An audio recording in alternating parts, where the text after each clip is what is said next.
As Cottage Grove began to grow and expand, there were a number of hotels that came and went, but the one that was by far the largest and likely the grandest was started by a man named Billy Cooper around 1900.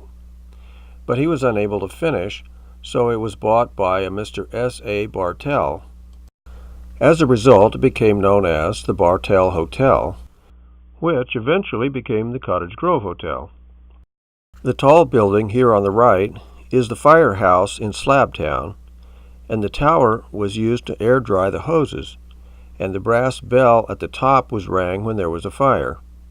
This cart was the way they used to transport the hoses to the fire.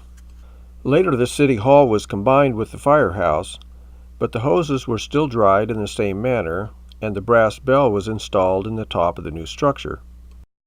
One of the earlier fine homes that has managed to survive over the years was built in around 1894 by the infamous Dr. George Snapp. He had received his medical license in 1893 and married an Annie E. Reams in 1895.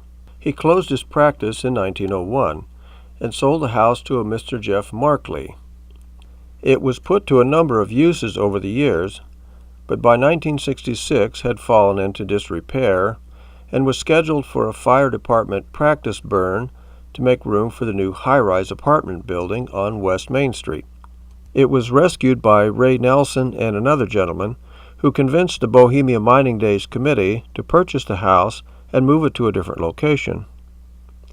It only moved a couple of blocks down South River Road and is now located across the street from the old Mill Farm store. The house is now owned by the Cottage Grove prospectors and gold diggers and is open to the public during the Bohemia Mining Days and on special occasions and on December 1st, 2nd, and 3rd of each year for their annual Christmas Bazaar. They decorate the Snapp house with Christmas lights and wreaths and fill the rooms with tables laden with all kinds of cakes, cookies, and candies.